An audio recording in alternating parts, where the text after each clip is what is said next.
in this video, I'm going to teach you how to make that classic house piano sound like this.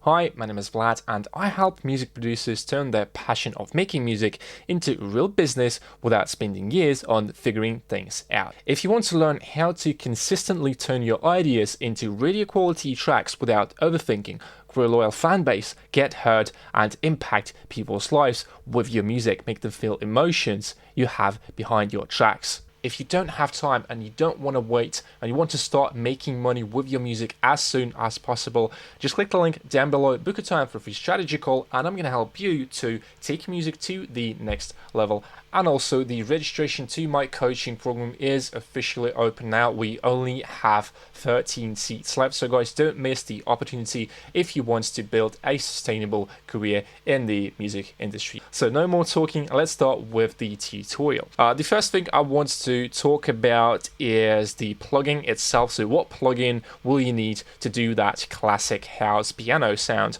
And the plugin is called Korg M1, which is the emulation of the legendary hardware synthesizer Korg M1. So now I'm going to teach you how to set up the plugin and how to get that piano sound. So the first thing you want to go into the browser and you want to go to the program, and here you can find Piano 16, and this is basically it. You don't have to do anything else unless you are trying to play around with the plugin itself. And here you have some layers, so you can play around with the level, but usually I just use the piano, and on its own it sounds like this.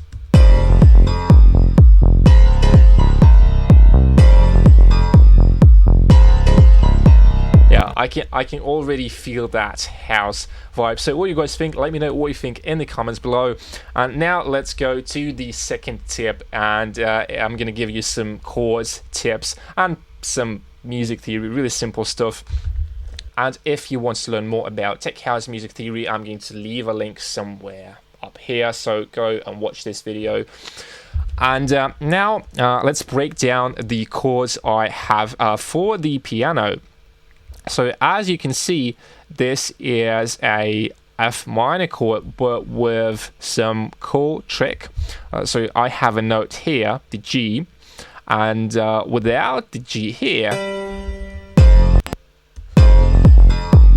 it's just the usual F minor chord, which is okay, but for me it sounds a bit boring. So what you want to do to add that housey vibe to your track, whether it's house, techno, or any kind of genre you're making, if you want to add house chords to your track, you can use this method. So basically, I am adding a note here, and we have a dissonance. This is a dissonance.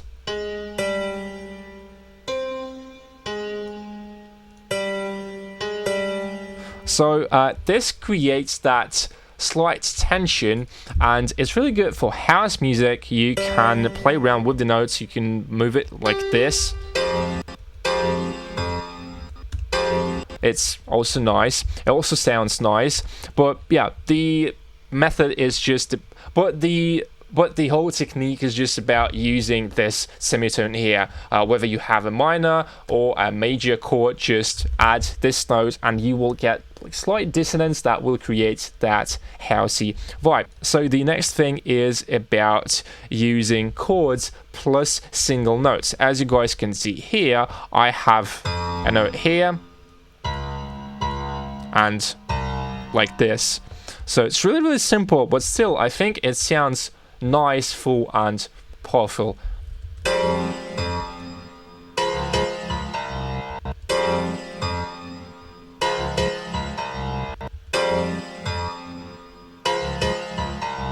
And you can also play around with rhythm. You can add more chords. Maybe let's try and copy, do something like this, just to see if that works.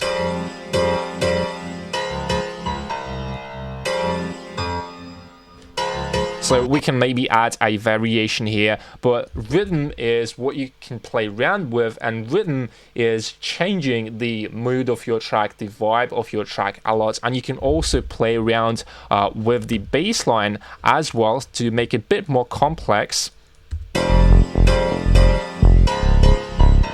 Or for example, you can just copy the notes from the chords and paste them into your bass line, and it's going to sound something. So yeah, we'll just copy the notes, and now it's a slightly different vibe than it was if we listen to this version.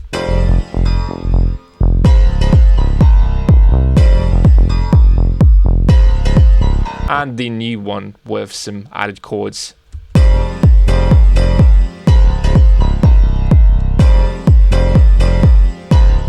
And with the drums.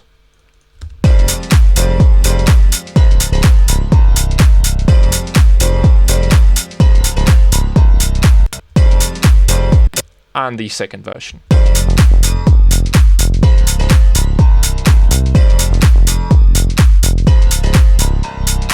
Alright, so I hope that it makes sense. And now let's talk about the processing, because without the processing, your piano might sound weak, dull, not interesting. So let me show you the piano without processing, and on its own it sounds like this. And maybe without reverb. And now with processing. With the kick and the bass.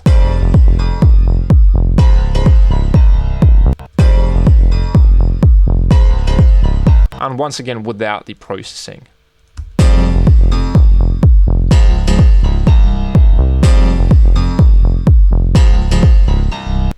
One good thing about this piano is that it already sounds nice and powerful from the beginning.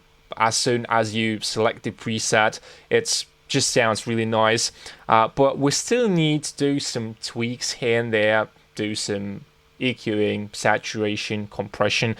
The first thing I'm always doing to my sounds is saturation, because I want to add some extra harmonics to the sound. And now I'm going to draw a diagram for you guys. So for the saturation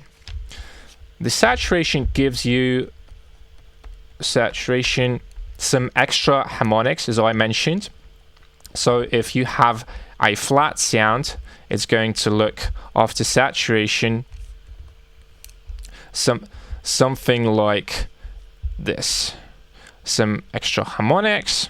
Yeah, let's pretend that these are some extra harmonics. So the next thing is compression. On the compression stage, we are shaping the dynamics of the sound. So compressor. And let's say our sound looks something like this, maybe something like this.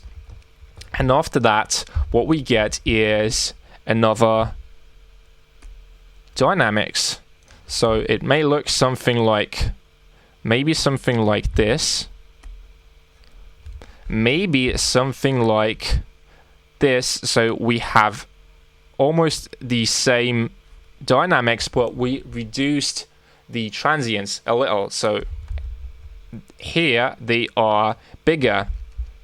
And after compression, I'm adding an equalizer to cut the unnecessary low end. So let's say that this is the EQ curve, looks something like this. Here is the low end, low, and maybe we want also to remove some mud in the mids. So cut here, mid. You might have a question, what if I change the order of the plugin? So let's say I want to do EQing, then saturation, then compression. And this is what happens when you apply an equalizer before the saturator. So basically you will cut all of the low end. So let's imagine, right, something like this. And here we have some low end. And here we have something else, unwanted frequencies, right? and you are going to saturate this stuff, right? You're going to saturate this over here and this over here. And this is what we don't want to do, because if you saturate after the EQ, you are basically going to cancel the EQing. So you are just going to cancel what you have done here, and you will get all of these unwanted frequencies back, like here and here. So I hope that makes sense.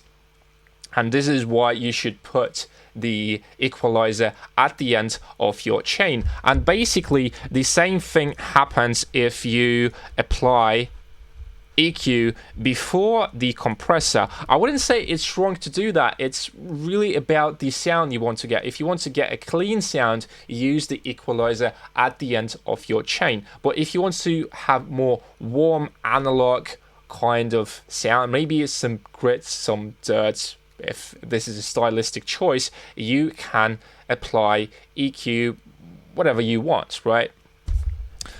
And after the equalizer, I'm applying some harsh effects to make my piano wider. So without the delay, it would sound really in mono. So this is with the delay.